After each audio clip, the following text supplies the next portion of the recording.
Tudo bem, Aziel? Tudo bem, Manuel? Seja bem-vindo a mais uma classe presença. Hoje nós vamos recapitular a lição de número 5, né, com o tema geral, preparação para o tempo do fim. E hoje nós temos um tema muito importante, que é Cristo no Santuário Celestial.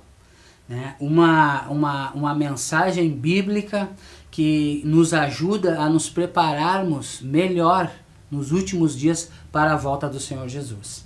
E nós queremos começar vendo um texto muito esclarecedor, que é Hebreus 8, verso 1 e 2. Né? Esses versos nos revelam muita coisa. A gente pode ver ali: o mais importante do que estamos tratando é que temos um sumo sacerdote como esse, Jesus Cristo no caso, o qual se assentou à direita do trono da majestade nos céus, o Pai, e serve no santuário, no verdadeiro tabernáculo que o Senhor erigiu, e não o homem. Amém. Então ali, Manuel, nós vimos que existe um santuário no céu, e que o nosso Senhor Jesus está lá, sentado à direita do Pai, no santuário celestial. Exatamente, irmão. É um assunto muito importante, né, de extrema relevância, para a gente entender o contexto do sacrifício de Cristo, que não se teve somente aqui na terra, mas também ele intercede por nós no céu, no santuário, onde tu acabaste de falar, né? E a importância para entender isso está no livro de Hebreus. Esse livro que foi escrito, muitos teólogos, historiadores ainda não têm um consenso, mas acreditamos que foi escrito pelo apóstolo Paulo, devido à sua retórica e o modelo helenístico de ser escrito. E é de extrema importância porque ele nos traz luz sobre esse assunto que é vital no nosso entendimento, né? O sacrifício de Jesus. É verdade. Então, o importante é que Jesus, né, o sacrifício da cruz de Jesus, aquele ali, ele é, né, suficiente para a nossa salvação. Né? Mas Jesus, ele está fazendo alguma coisa ainda por nós. Né? Ele não foi, né, ficar lá embaixo de uma árvore, lá, né, na sombra da água fresca. Não. Ele está fazendo alguma obra em nosso favor ainda. Exatamente. Né? Ele fez o sacrifício, né? Ele nos salvou, e agora ele está ainda nos ajudando a aceitar essa salvação, nos ajudando a aceitar esse plano, né? Intercedendo por nós ainda no santuário celestial. O livro de Hebreus nos traz esse fato, né? Esse contexto do que está acontecendo no santuário, e bem como tu disseste, né? O sacrifício de Jesus, após ele ascender ao céu no terceiro dia, estando com os apóstolos, ele tem uma função no santuário celestial. E essa função é o juízo, né? Por isso que a Bíblia nos mostra que Jesus é o nosso advogado e intercede por nós. Porque dentro do livro de Hebreus isso fica muito claro. A Bíblia é muito clara nesse assunto, tem muitas passagens que nos levam a acreditar no santuário. E como tu bem disse, né? O santuário feito por mãos celestes e não por mãos humanas, como foi. A palavra de Deus aqui. Fala, nós lemos o texto ali, né? Exatamente. Esse santuário que está no céu, que foi feito por Deus, não pelo homem. Bem, então agora a gente vai ver essa parte do santuário celestial, né? Do santuário celeste, né? Que a gente viu, que está lá feito pela mão de Deus. E a gente vai comparar um pouquinho com o santuário terrestre, né? Que foi feito pela mão do homem. Né? Que lá no Antigo Testamento, lá Deus mandou, né, fazer aquele santuário, cópia do santuário celestial. Então a gente vai ver qual é o processo, o que acontecia, como era esse santuário celestial terrestre feito pelo homem, como ele era e o que acontecia lá. Exatamente, irmãos. Então a gente sabe que o santuário, o primeiro santuário que a gente tem na Bíblia, está ali no livro de Êxodo, em que Deus disse que para o homem fazer um tabernáculo. E Deus instrui o homem a fazer esse tabernáculo para que ele habite nesse tabernáculo. Logo depois do estabelecimento de Israel como nação, fez o santuário. E os sacrifícios passaram a ser feitos no santuário. Como esse sacrifício funcionava? A gente sabe que o santuário ele era dividido em 3 partes, né? A gente tem o pátio, o lugar santo e o Santíssimo. E o Santíssimo. Tinha 3 partes o santuário. cópia do celestial, do que é assim celestial. também. Foi feito igual ao do céu. Exatamente. Então isso nos mostra que o santuário terrestre, ele tinha por objetivo revelar o plano da salvação. O plano que aconteceria logo mais ali adiante, com o sistema sacrificial. Então eu posso dizer que o que acontecia no santuário terrestre, lá do Êxodo, do Antigo Testamento, é o que está acontecendo agora no santuário celestial. Exatamente. É a mesma forma, o mesmo processo. Exatamente. E o que acontecia, Emanuel, no santuário terrestre? Bom, no santuário terrestre a gente tinha sistemas de sacrifícios, né? O sacrifício era conforme a situação econômica de cada pessoa. Geralmente era um novilho, de repente se a pessoa economicamente não tinha tantos meios, era aceito uma pomba, um pássaro, mas sempre sem mancha, sem mácula, fazendo uma referência. Representando o Senhor. Exatamente, representando aquele cordeiro que seria sacrificado sem nenhum pecado. Sim. Então isso fica muito claro na Bíblia. Como eu falei anteriormente, temos o pátio, o lugar santo e o lugar santíssimo. Todos eles com um propósito em si, de revelar o plano da salvação. O plano da salvação. Exatamente. Então lá acontecia o sacrifício desse cordeiro, que a gente sabe que a Bíblia fala que quem é o cordeiro? Quem é o cordeiro? Sim, a Bíblia nos mostra, ela fala exatamente, se você abrir a Bíblia lá em 1 João 29, ficará muito claro em que quando ele está no rio... João Batista se refere a Jesus como o cordeiro que tira os pecados do mundo, né? Exatamente. Então aquele sacrifício, ele era, né, de uma forma para exemplificar para a nação ali, né, israelita, que aquele cordeiro era com relação ao Senhor Jesus, né? Exatamente. Que ele seria o verdadeiro sacrifício. Né? Sim, exatamente. Então isso fica muito claro, né? E quando a gente realmente se debruça, mas abre o coração, tem humildade para entender aquilo que a Bíblia quer nos ensinar, a gente acaba chegando nessa conclusão. Por que existia o santuário terrestre? Por quê? Porque ele é uma cópia do santuário celestial. E como no santuário terrestre acontecia algo relacionado ao perdão dos pecados, no santuário celestial hoje acontece a mesma coisa. Exatamente.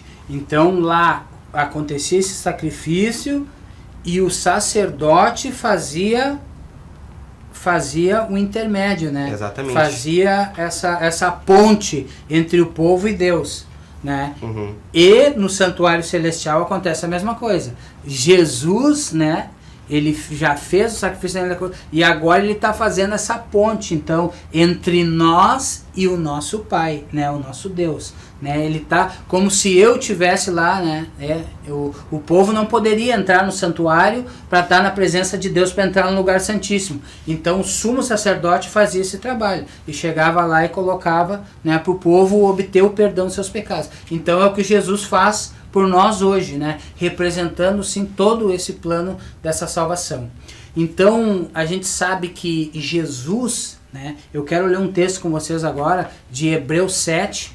Eu vou ler do capítulo... Emanuel pode ler pra gente do capítulo 24 até o capítulo 27, por favor. Sim. Visto que vive para sempre, Jesus tem um sacerdócio permanente.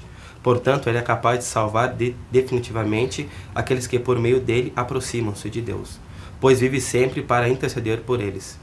E de sumo sacerdote como este que precisávamos, santo e culpável, puro, separado dos pecadores, exaltado acima dos céus.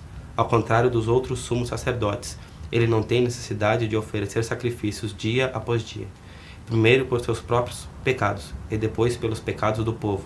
E ele fez isso de uma vez por todas, quando a si mesmo se ofereceu.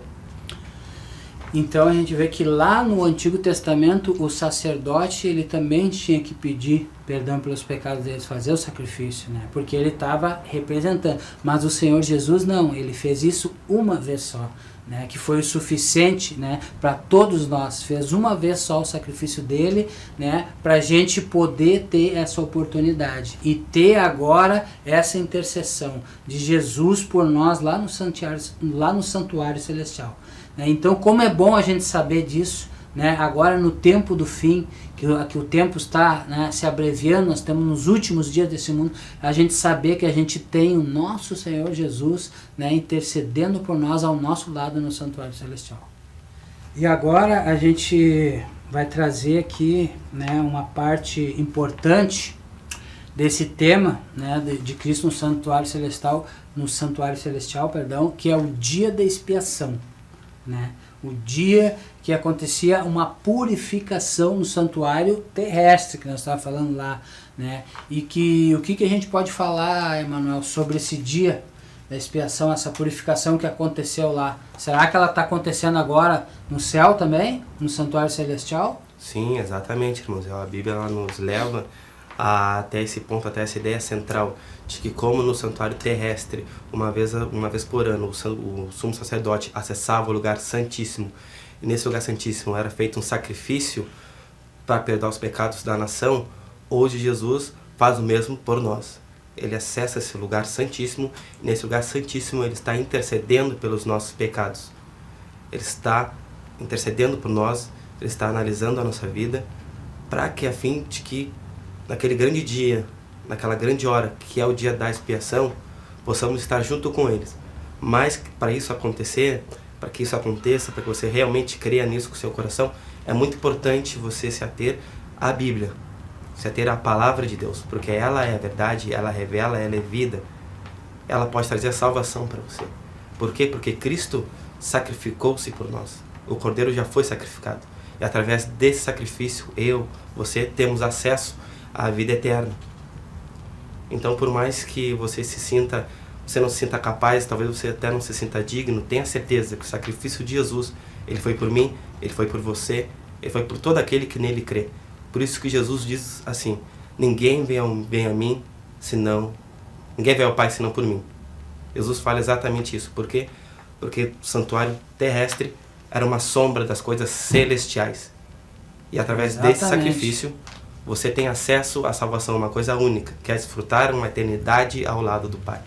E a gente vê que lá no santuário terrestre, né, o sacrifício era um animal, era um cordeiro. Sim. Que representava Jesus. E existia o sumo sacerdote, que era um homem, era um líder do povo lá. E que hoje Jesus, ele tem todas essas funções. Ele foi o cordeiro nosso, ele é o nosso sumo sacerdote. Então, Emanuel, como Jesus, ele que pagou o preço, ele que intercede por nós, né? Ele que vai fazer, que vai julgar as nações. Será que tem alguma possibilidade da gente se perder dessa salvação? Será que há uma maneira da gente não ir para esse céu? Se nós temos o Salvador, o juiz que ele advoga a nossa causa e ele julga a nossa causa, qual é a maneira para a gente não conseguir essa salvação, essa eternidade com Deus? Queridos, tenha certeza da salvação. Tenha certeza, porque o preço já foi pago. O sangue do Cordeiro foi derramado. Então Jesus já fez tudo isso por você. O preço do pecado era impagável a um humano, até mesmo a um anjo. Mas, como o céu mandou que tinha de melhor, Deus nos amou de uma maneira única, que mandou o seu Filho unigênito, para que todo aquele que crê nele não pereça. Então a sua salvação já está assegurada pelo sacrifício de Cristo. E é isso que ele fez por você, ele fez por mim, por nós. Ele se sacrificou para que eu e você possamos ter acesso a essa vida eterna, a essa salvação. Então tenha certeza disso no seu coração. O preço já foi pago. Basta você aceitar esse presente que Jesus está lhe dando. É isso aí. Então, a gente sabendo dessa verdade agora, importante, né, que Jesus, né, já fez o trabalho dele, só basta a gente aceitar agora, e que a gente não tem como perder, né, essa causa, esse julgamento, não tem como a gente, né, nos perder. Então o apelo nesse momento é para que eu e você, a gente aceite, né, Jesus no santuário celestial intercedendo por nós, né, que ele possa ser o nosso intercessor até o junto ao Pai, para que a gente possa herdar essa vida eterna. E agora eu quero orar por você, o Emanuel vai orar para nós, para orar por você, para que a gente acrescente na nossa vida essa verdade e para que a gente possa ter certeza de que Jesus já fez tudo por nós e que nós estaremos na eternidade com ele. Amém. Oremos, Senhor. Amado bom Pai que está no céu, graças te damos, Pai. Viemos te agradecer por esse estudo, Pai. Viemos também te pedir que esse estudo chegue a todos os corações, Pai. Que todos que assistam esse vídeo, Pai, tenham o seu coração tocado pelo Espírito Santo, Pai. pois sabemos que somente Tu, Pai, tem poder para mudar a nossa vida. Nos abençoa, Pai. Também planta a humildade no nosso coração, para que possamos nos debruçar diante da Tua palavra, Pai. E com o coração aberto, Pai, e com a mente aberta, possamos ouvir a voz do Espírito Santo em nossa vida. Que nunca viemos a fracassar, Pai. Sabemos que o mundo nos traz tribulações, momentos difíceis, mas também sabemos que Teu Filho, Pai, o Cordeiro de Deus, se sacrificou por nós. E através desse sacrifício, Pai, todos temos acesso à vida eterna, Pai. Basta que aceitemos o nosso coração, Pai. Sabemos que nossa mente é muito finita para entender os propósitos de Deus, mas nos consolamos com o fato que Seu amor por nós é infinito. Então venha nos abençoar neste momento, Pai, abençoa a mim, a Rosiel, a todos os telespectadores que estão olhando esse vídeo, Pai, que o lar deles possa ser preenchido pelo Teu Espírito, Pai, que a Tua presença habite nos lares deles, e que todos venham realmente, Pai, a se debruçar diante de Ti e reconhecer as maravilhas que Tu faz na nossa vida. Isso é o que Te pedimos, Pai, perdoa nossas falhas, nossos pecados, não porque nós há mérito, Pai, mas sabemos que temos um advogado e um intercessor por nós no céu, que é Cristo Jesus. Amém.